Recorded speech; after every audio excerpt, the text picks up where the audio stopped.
Hello बच्चों, स्वागत है आप लोगों का मेरे YouTube channel triple A mathematics classes में। तो आज हम लोग जो है एक नया चैप्टर शुरू करने जा रहे हैं क्लास 11th का, और वो जो है वो कैलकुलस है। क्या है? कैलकुलस। ये बहुत ही इंपॉर्टेंट चैप्टर है, इसका वाइटल रोल है क्लास 12 में। तो हम लोग अभी बेसिक चीज पढ़ेंगे जैसे लिमिट के बारे में और सिंपल डेरिवेटिव्स के बारे में हम लोग पढ़ेंगे। क्या पढ़ेंगे? Limits and derivatives. तो इसमें सबसे पहले आज जो हम लोग पढ़ने जा रहे हैं वो लिमिट के बारे में सीखेंगे कि लिमिट का क्वेश्चन को हम लोग कैसे सॉल्व करेंगे। जब हम लोग लिमिट सीख लेंगे उसके बाद हम लोग डेरिवेटिव्स के बारे में पढ़ेंगे। फिर जो है जब हम लोग क्लास 12 में जाएंगे तो इसका बहुत सारा एप्लीकेशंस हैं। डिफरेंशिएशन, इंटीग्रेशन है, एप्लीकेशन ऑफ डिफरेंशिएशन है, इस तरह करके बहुत सारा चैप्टर है। तो और क्या है कि एक लार्ज सिलेबस जो है वो कवर करता है क्लास 12 में। तो अगर 11 12 दोनों मिला के देखा जाए तो कैलकुलस जो है वो बहुत ही इंपॉर्टेंट चैप्टर है। तो सबसे पहले हम लोग अभी तक जो है फंक्शन सीख लिए, अभी तक जो है हम लोग फंक्शन सीख चुके हैं। तो मान लीजिए यहाँ पे कोई एक फंक्शन दिया हुआ है। क्या दिया हुआ है? कोई एक फंक्शन दिया हुआ है। मान लीजिए कोई एक फंक्शन दिया हुआ, function of x equal to x square minus 1 divide x minus 1। मान लिया जाए ये फंक्शन है, function of x equal to x square minus 1 divide x minus 1। अगर हम x का वैल्यू 1 रखने चाहें, अगर हम x का वैल्यू 1 रखना चाहें तो फंक्शन ऑफ 1 इक्वल टू क्या हो जाएगा? देखिए 1 का स्क्वायर माइनस 1 डिवाइड 1 माइनस 1। इसे अगर हम लोग सॉल्व करते हैं तो क्या हो जाएगा? 1 माइनस 1 डिवाइड क्या हो जाएगा? 0, मतलब 0 बाय 0। ये क्या है? मीनिंगलेस है, इसका कोई मीनिंग नहीं है।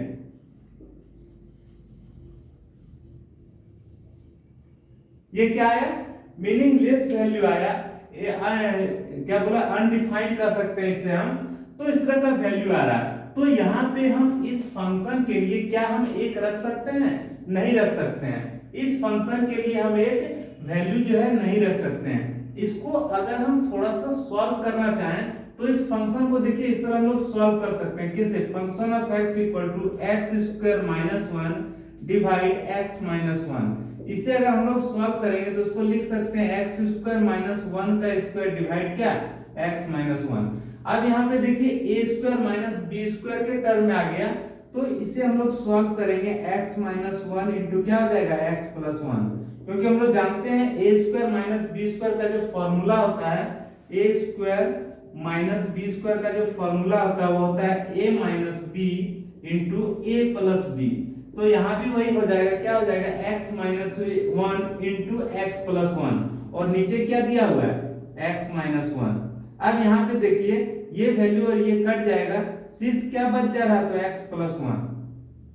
तो फंक्शन ऑफ x का वैल्यू आया, क्या आया? तो x प्लस 1। लेकिन कंडीशन यहाँ ये है कि हम एक जो है वो नहीं रख सकते हैं। x का वैल्यू अगर हम देखिए, ये जो फैक्टराइज रूप जो है वो इसी फंक्शन का है ना, तो इस फंक्शन के लिए क्या है? x का वैल्यू हम एक रख सकते हैं? नहीं रख सकते हैं। तो यहाँ पे लिख देना है कि x का वैल्यू जो है वो 1 नहीं होगा। x का वैल्यू 1 नहीं होगा क्योंकि 1 के लिए ये डिफाइन नहीं हो रहा था।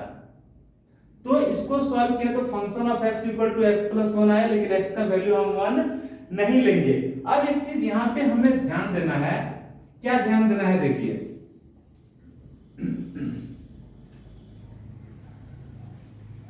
एक चीज हमें ध्यान देना है कि function of x equal to जो आया वो आया x प्लस 1, लेकिन x का वैल्यू हमें एक नहीं लेना है।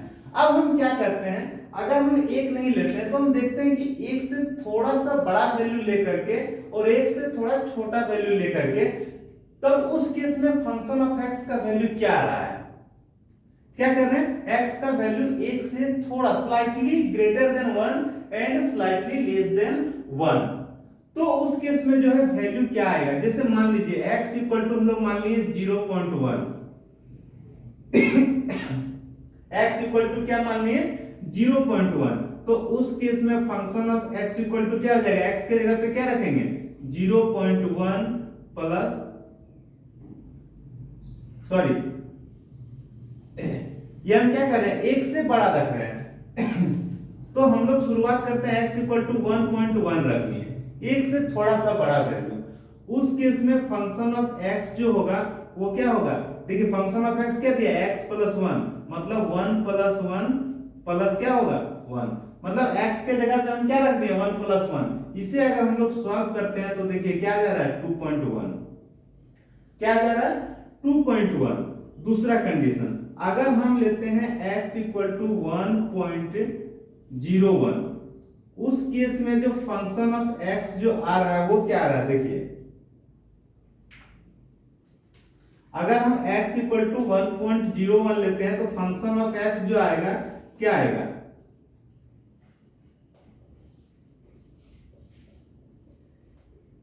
1.01 प्लस 1, इसे सॉल्व करेंगे तो आ जा रहा है क्या 2.01, क्या जा रहा है 2.01। अगर हम यहाँ x इक्वल टू 1.12 लिए तो उस केस में फंक्शन ऑफ x क्या आएगा, तो आएगा 1.12 प्लस 1, इसे सॉल्व करेंगे तो आएगा 2.12, क्या रहा 2.12। अब यहाँ पे देखिए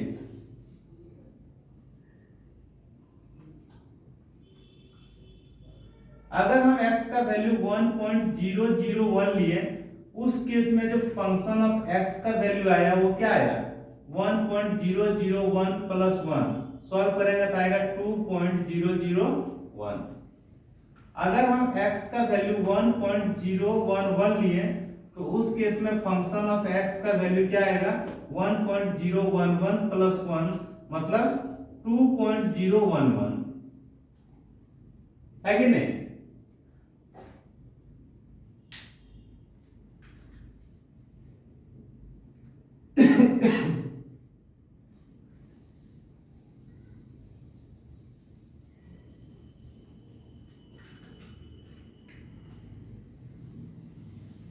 सिमिलरली जैसे हम लोग एक से थोड़ा सा बड़ा वैल्यू लिए, उसी तरह हम लोग क्या करेंगे एक से थोड़ा हम लोग छोटा वैल्यू लेते हैं। जैसे देखिए यहाँ x इक्वल टू हम लोग लिए 0.99, उस केस में फंक्शन ऑफ x क्या होगा 0.99 प्लस 1, सॉल्व करेंगे तो आएगा 1.99। अगर हम x इक्वल टू लेते हैं 0.999 तो उस केस में फंक्शन ऑफ x जो आएगा वो क्या आएगा 0.999 प्लस 1, सॉल्व करेंगे तो क्या आएगा 1.999, है कि नहीं। अगर यहां पे हम लेते हैं x का वैल्यू 0.998 तो उस केस में फंक्शन ऑफ x जो आएगा क्या आएगा 0.998 प्लस 1, मतलब 1.998। अब एक चीज यहाँ पे देखिए x का वैल्यू जैसे जैसे एक की ओर अप्रोच हो रहा है, x का वैल्यू जैसे जैसे एक की ओर अप्रोच हो रहा है, एग्जैक्टली एक नहीं एक की ओर अप्रोच हो रहा है, slightly less than 1 and slightly greater than 1, तो उस केस में जो फंक्शन ऑफ x का वैल्यू 2 के नजदीक आ रहा है। जैसे 1.1 लिए तो 2.1 आया, 1.01 लिए तो 2.01 आया, 1.12 लिए तो 2.02 आया। यहाँ पे देखिए 1.001 लिए तो 2.001 आया, 1.011 लिए तो 2.011 आया। यहाँ पे देखिए 0.99 लिए तो 1.99 आया, 0.999 लिए तो 1.999 आया, 0.998 लिए तो वैल्यू 1.998 आया। मतलब x का वैल्यू जो है जैसे जैसे एक की ओर अप्रोच हो रहा है वैसे वैसे फंक्शन ऑफ x का वैल्यू 2 की ओर अप्रोच हो रहा है। x का वैल्यू जैसे जैसे एक की ओर अप्रोच हो रहा है वैसे वैसे फंक्शन ऑफ x का जो वैल्यू है वो 2 की ओर जो है वो अप्रोच हो रहा है। तो इसका मतलब हम लोग कह सकते हैं यहाँ पे क्या कर सकते हैं कि if x approach to 1, then function of x approach to 2। ये जो चिन्ह है, ये सिंबल को हम लोग देख लेते हैं। ये सिंबल को हम लोग स्टैंड्स फॉर कहेंगे या फिर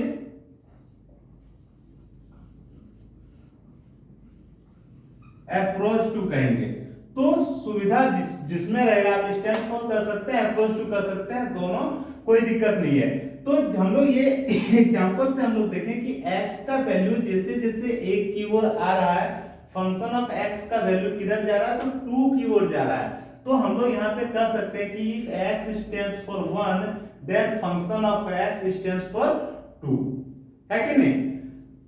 तो आगे अगर हम पूरा फंक्शन की बात करें तो हम लोग यहाँ पे कह सकते हैं, तो यही होता है लिमिट, ठीक है, कि लिमिट x stands for 1, जैसे जैसे x का वैल्यू 1 की ओर अप्रोच हो रहा है, फंक्शन ऑफ x का वैल्यू जो है वो 2 की ओर अप्रोच हो रहा है। यानी कि हम लोग यहाँ पे कह सकते हैं limit x stands for 1 x square minus 1 divide x minus 1 का जो वैल्यू है वो क्या है, तो 2 है।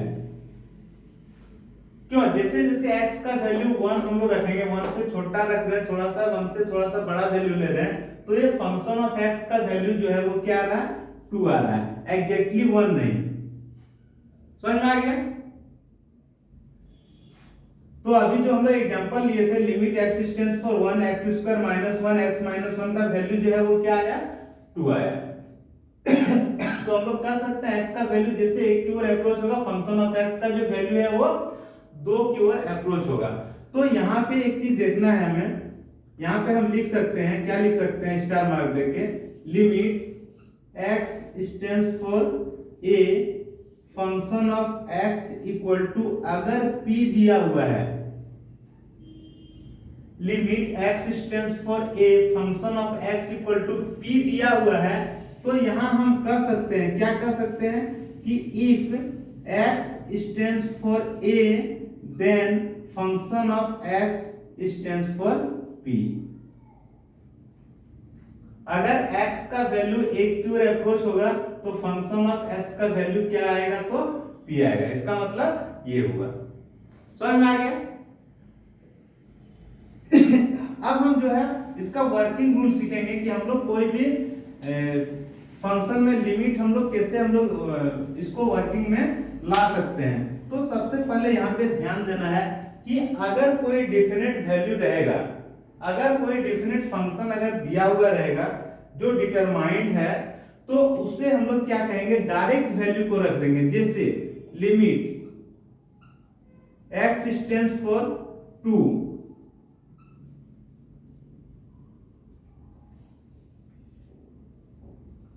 x square plus 3x plus 4 equal to 1।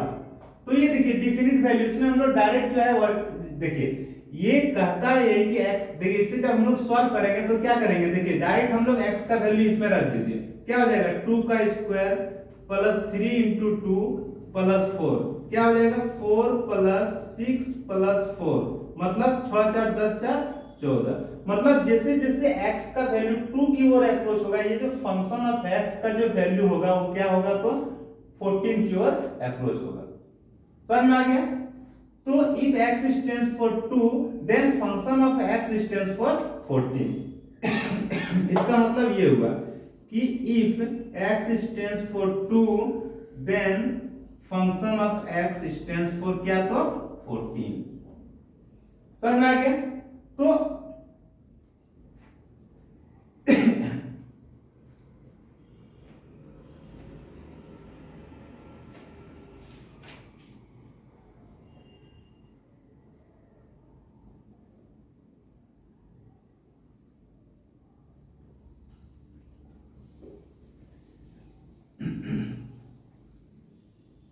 कुछ और डेफिनेट वैल्यू जैसे दिया हुआ रहेगा, मान लीजिए यहाँ पे दिया हुआ limit x stands for 0 sine theta equal to 1।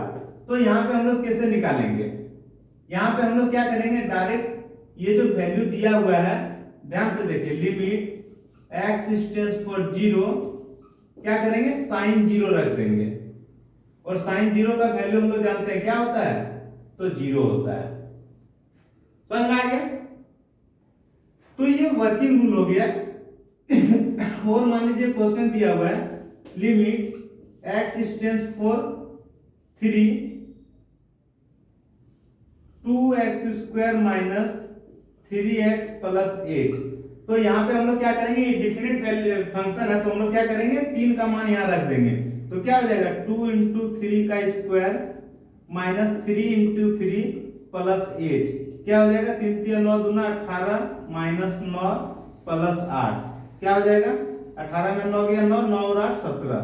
तो इसका मतलब क्या हुआ कि लिमिट x टेंड्स फॉर 3, इसका जो वैल्यू है वो क्या आया, तो 17 है। मतलब x का वैल्यू इफ यहाँ पे हम लोग कर सकते हैं, ये अगर पूरा फंक्शन हम लोग मान लिए तो if x tends for 3 then function of x tends for 17। समझ में आ गया। तो ये हुआ इसका वर्किंग रूल। अब देखिए अगर अनडिटरमाइंड है, ठीक है, कोई भी फंक्शन, तो उसे हम लोग लिमिट का क्वेश्चन अगर दिया हुआ तो उसे हम लोग कैसे सॉल्व करेंगे, पहले उस फंक्शन को हम लोग फैक्टराइज करेंगे, उस फंक्शन को फैक्टराइज करेंगे, फिर हम लोग उसमें लिमिट जो है वो बैठाएंगे। जैसे यहाँ पे दिया हुआ है लिमिट x टेंड्स फॉर 3, दे रखा है x square minus 9 divide x minus 3। अगर इस तरह का क्वेश्चन अगर दिखे तो हमें 3 डायरेक्ट हमें नहीं रखना है, सबसे पहले इसे हम लोग सॉल्व करेंगे। कैसे, देखिए, लिखिए limit x tends for 3 x square minus 3 का स्क्वायर डिवाइड x माइनस 3। समझ में आ रहा है। अब यहाँ पे क्या हो जाएगा, लिमिट x टेंड्स फॉर 3 क्या हो जाएगा, x माइनस 3 इंटू क्या होगा, x प्लस 3 डिवाइड क्या हो जाएगा, तो x माइनस 3। अब यहाँ पे ये और ये वैल्यू जो है वो कट जा रहा है, बचेगा क्या, देखिए लिमिट x टेंड्स फॉर 3 क्या बच जा रहा है, तो x प्लस 3। अब हम यहाँ पे क्या करेंगे, x का वैल्यू हम लोग रख देंगे, तो क्या होगा, 3 प्लस 3 मतलब 6। ये हो गया आंसर। समझ में आ गया। इस तरह का जब भी कोई क्वेश्चन रहेगा तो हम लोग उसे क्या करेंगे, पहले सॉल्व कर लेंगे, उसके बाद लिमिट का जो वैल्यू है उसे हम लोग बैठा देंगे। एक और क्वेश्चन देखिए, अगर दिया हुआ है लिमिट x टेंड्स फॉर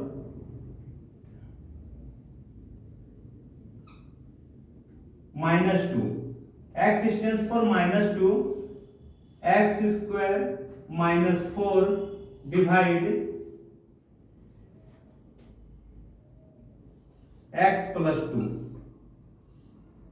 ये वैल्यू दिया हुआ है। तो क्या करेंगे, हम लोग यहाँ पे डायरेक्ट जो है वो वैल्यू को नहीं रखेंगे, सबसे पहले इसे हम लोग सॉल्व करेंगे। कैसे सॉल्व करेंगे, देखिए लिमिट x टेंड्स फॉर -2, इसे सॉल्व कीजिए, क्या हो जाएगा, x स्क्वायर माइनस क्या हो जाएगा, 2 का स्क्वायर डिवाइड क्या हो जाएगा, x प्लस 2।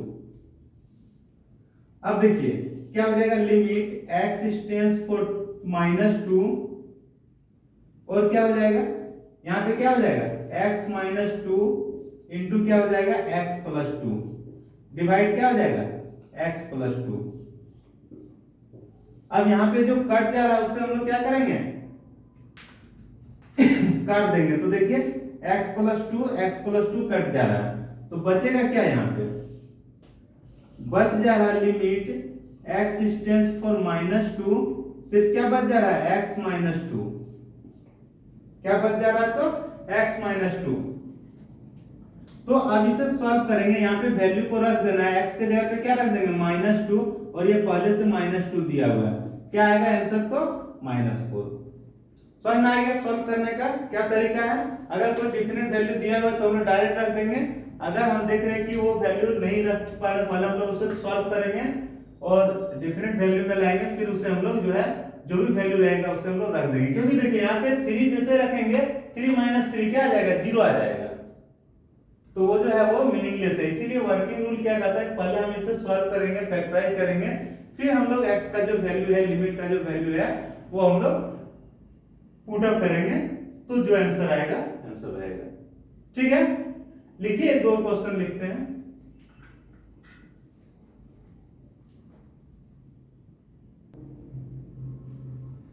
देखिए यहाँ पे दिया हुआ है, हमें इसका वैल्यू निकालना है। Limit x tends for 1 x² - 4x + 3 divide x - 1। ये भी एक रैशनल फंक्शन है। देखिए p/q के फॉर्म में जो भी रहता है रैशनल फंक्शन रैशनल कहलाता है। ठीक है, तो ये रैशनल फंक्शन है, तो हम लोग क्या करेंगे, सबसे पहले इसे फैक्टराइज कर लेंगे, उसके बाद हम लोग x का वैल्यू रखेंगे। तो कैसे इसे सॉल्व, देखिए लिमिट x टेंड्स फॉर 1, ये देखिए क्या हो जाएगा, x² - 4x + 3। इसको अगर हम मिडिल फैक्टर में तोड़ेंगे तो आ जाएगा x² - 3x - x + 3, और नीचे क्या दिया हुआ है, तो x - 1। इसे सॉल्व कीजिए, क्या आ जाएगा, लिमिट x टेंड्स फॉर 1, यहाँ पे x को कॉमन लेंगे तो x - 3 आएगा, यहाँ पे कुछ नहीं तो -1 को कॉमन लेंगे तो x - 3 आएगा, डिवाइड क्या है, तो x - 1 है। क्या हो जाएगा, लिमिट x टेंड्स फॉर 1, यहाँ x - 3 जो है दोनों से कॉमन, तो क्या बचेगा, यहाँ x बचेगा और यहाँ पे क्या बचेगा, तो -1, डिवाइड क्या है, तो x - 1। यहाँ पे देखिए x - 1 जो है वो कट जाएगा, बचेगा क्या, लिमिट x टेंड्स फॉर 1, सिर्फ क्या बच जा रहा है, तो x - 3, क्या बच जा रहा है, x - 3। अब हम वैल्यू रख देंगे, क्या x के जगह पे क्या रख देंगे, 1, तो 1 - 3 यानी कि -2, ये इसका आंसर हो गया। तो कोई भी रैशनल फंक्शन दिया रहेगा तो हम लोग उसे सबसे पहले क्या करेंगे, फैक्टराइज करेंगे, उसके बाद हम लोग जो है लिमिट का वैल्यू रखेंगे। समझ में आ गया, कोई दिक्कत नहीं। लिखिए एक और क्वेश्चन लिखते हैं।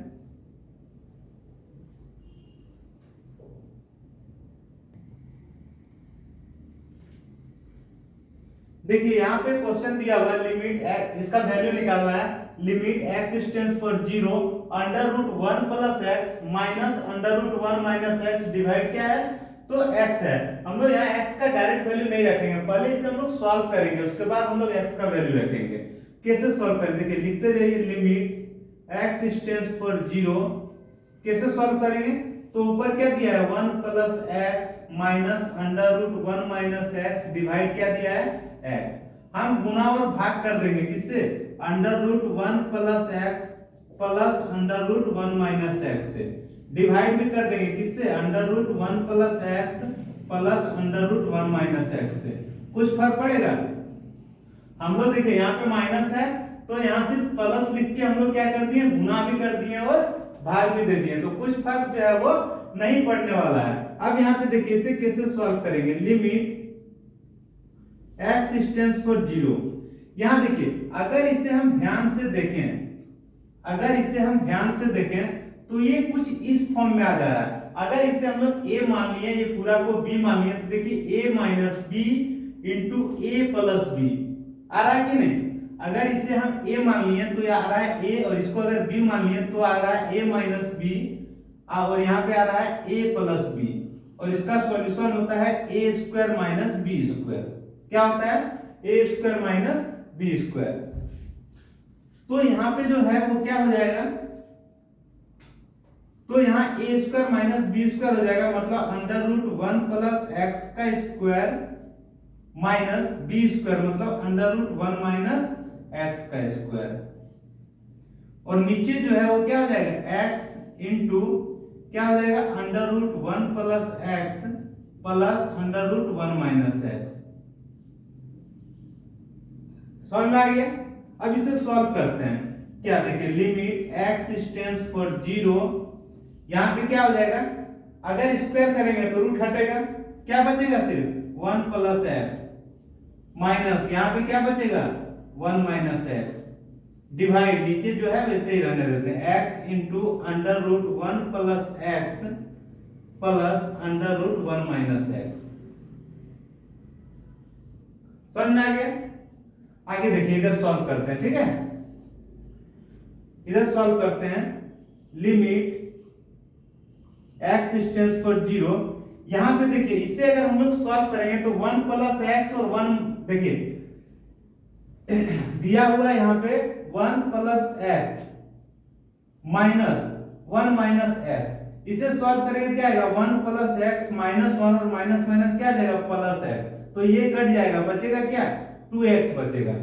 इसको सॉल्व करेंगे क्या बच जा रहा है, 2x बच जा रहा है। तो यहां लिखेंगे 2x, नीचे क्या है x into under root 1 plus x plus under root 1 minus x. समझ में आ गया? आगे देखिए, अब यहां पे एक चीज ध्यान दीजिए, ये जो x है और ये जो x है दोनों कट जाएगा, ये और ये जो है वो कट गया, बचेगा क्या, तो लिमिट x टेंड्स फॉर 0, क्या बचेगा, ऊपर 2 बचेगा और नीचे जो है, ऊपर जो है वो 2 बचेगा और नीचे जो है क्या बचेगा, under root 1 plus x plus under root 1 minus x. समझ में आ रहा है? इसे मिटा दे रहे हैं, ठीक है।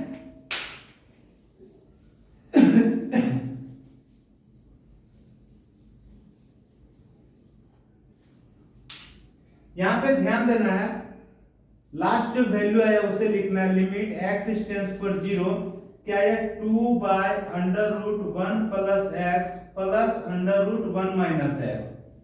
और ज्यादा सॉल्व कर सकते हैं नहीं।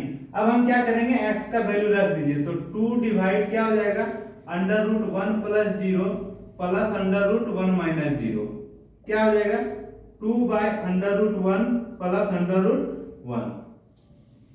अब अगर इसे हम लोग सॉल्व करेंगे क्या आ जाएगा, 2 बाय 1 प्लस 1 मतलब 2 बाय 2, सॉल्यूशन क्या आएगा, तो 1। समझ में आ गया? तो इस तरह से जो भी रूट का क्वेश्चन रहेगा या जो भी रेशनल फंक्शन रहेगा, तो उसे हम लोग पहले सॉल्व करेंगे, उसके बाद जो लिमिट है उस लिमिट का वैल्यू हम लोग रख देंगे, तो आंसर आ जाएगा। कोई दिक्कत?